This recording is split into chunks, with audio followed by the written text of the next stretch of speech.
Diz a peça de representação que os irmãos Domingo Brazão, conselheiro do Tribunal de Contas do Estado do Rio de Janeiro, e Chiquinho Brazão, deputado federal ora representado, foram presos em 24 de março de 2024 no bojo da Operação Mother Inc., deflagrada pela Procuradoria-Geral da República e o Ministério Público do Estado do Rio de Janeiro e a Polícia Federal sob acusação de serem os mandantes do atentado que resultou no assassinato da vereadora Marielle Franco e o seu motorista Anderson Gomes. Vamos votar pela admissibilidade, como me prometi com o nosso eleitor, lá no plenário, disse que iria votar contra a prisão, porque ela rasga o artigo 53 da Constituição, e o ministro Alexandre de Moraes é o que mais ataca a democracia desse país, e o governo Lula está passando pano para o ministro Alexandre de Moraes, porque favoreceu ele diretamente nas eleições, atacando um dos candidatos diretamente. Eu tenho direito, deputada, de falar 3 minutos, a senhora tem que me ouvir, é assim que funciona.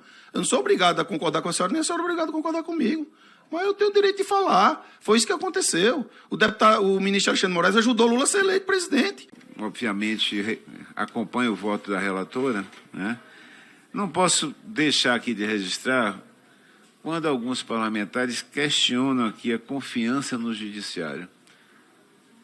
Eu não vi, deputado Janir, questionar a confiança no judiciário quando atropelaram a Constituição, destruíram a indústria naval brasileira, destruíram a indústria da construção civil pesada no Brasil, destruíram várias políticas públicas para construir um cenário de conflagração que permitisse o afastamento de uma presidenta democraticamente eleita e contra quem não havia a única acusação de corrupção, para construir medidas autoritárias de busca e apreensão, de prisão, de delação forçada, para levar à prisão do candidato, na época, o pré-candidato Luiz Inácio Lula da Silva, a uma prisão ilegal, para permitir que um parlamentar que passou aqui 20 e tantos anos nesse parlamento e não disse a que veio, a não ser agredir mulheres parlamentares, a não ser atacar a democracia, viesse a ser eleito presidente da República e levasse como ministro da Justiça aquele juiz que foi responsável por todo esse processo de destruição. Não vi em nenhum momento esse parlamentar, muito pelo contrário, né? Afinal, ele foi um dos que levou a esse que agora está inelegível a ter sido presidente da República, e é corresponsável e cúmplice do genocídio da pandemia, durante a pandemia, é corresponsável e cúmplice da destruição de todas as políticas públicas. Sempre faço questão de lembrar, deputada Jaque, desafiar, me mostre uma única política pública nesse país que conseguiu preservar o que nós tínhamos em 2014 e 2016. Nenhuma. E a cada dia eu descubro outras tragédias que não foram divulgadas frente a outras de maior magnitude, né? Felizmente, nós estamos podendo recuperar o Brasil, nós estamos podendo recuperar a credibilidade do país no exterior, nós estamos podendo recuperar a capacidade do governo federal de intervir na defesa do povo brasileiro, na defesa das instituições, na defesa da democracia. Sobrevivemos à tentativa de golpe do início do ano passado, sobrevivemos ao período das trevas que destruiu enormemente o nosso país e vamos conseguir reconstruir, com certeza, e a confiança no judiciário também está sendo recuperada. Ficaria na sua defesa que eu quero fazer alguns reparos, né? Primeiro, o argumento de imparcialidade da relatora.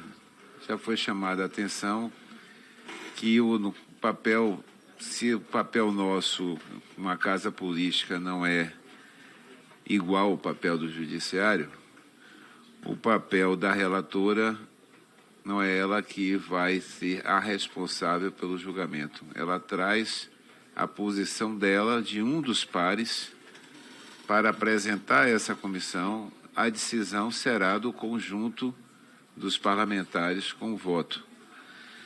E ela já lembrou aí, inclusive, que a escolha foi feita por sorteio entre outros parlamentares dessa comissão. Então, não há o que questionar essa imparcialidade, tanto porque ela, como deputada, como qualquer cidadão, tem direito a expressar seus pontos de vista, e expressou não nessa comissão anteriormente, mas em outras instâncias dessa casa, quanto o juiz aqui será um juiz coletivo. Na verdade, mais amplo até, porque esse coletivo aqui vai julgar a admissibilidade. É bom lembrar isso, porque às vezes sempre esse é um processo que se confunde. O parecer da relatora é pela admissibilidade. Segunda questão que é trazida aqui com força de argumento é que o crime teria acontecido antes da eleição, ou ausência, para usar os seus termos, ausência de contemporaneidade entre o fato e o mandato. Agora, eu pergunto, presidente Leô, se o processo de apuração não tivesse sido tão lento, se nós não tivéssemos passado, se não me engano, 6 anos do assassinato de Marielle, o argumento de que o deputado foi eleito após o assassinato de Marielle, se a apuração se desse de forma célere, na verdade, o parlamentar nem teria sido passível de ser eleito. O fato antes do mandato, portanto, levaria não à cassação, mas ao impedimento dele ter sido candidato.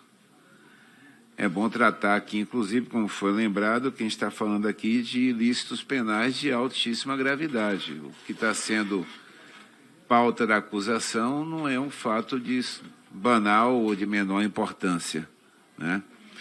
O que me chamou a atenção, eu até brinquei aqui com Chico Alencar, na defesa não do advogado, mas do acusado, que ele disse, eu até anotei aqui, eu tanto fui votado nas áreas de milícia quanto nas áreas do tráfico. Eu fiquei preocupado com Chico Alencar e outros colegas do Rio de Janeiro, porque pareceu que só tem no Rio de Janeiro hoje 2 áreas, a da milícia e a do tráfico. Eu sei que a situação é realmente calamitosa no Rio de Janeiro. Podia até aproveitar esse momento de registro da calamidade no Rio Grande do Sul e registrar a calamidade no Rio de Janeiro também,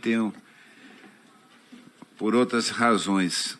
Mas fiz questão de anotar aqui e registrar que não podemos usar isso também como força de argumento. Terceiro, insuficiência de documentos na representação. Também já foi colocado aqui que a representação se baseia na decisão do ministro Alexandre de Moraes, né? Portanto, essa decisão que levou à prisão e que gerou toda a cadeia subsequente de fatos e decisões. A posição aqui desse plenário da Casa, que manteve a prisão, e o encaminhamento e análise que será feito por essa comissão.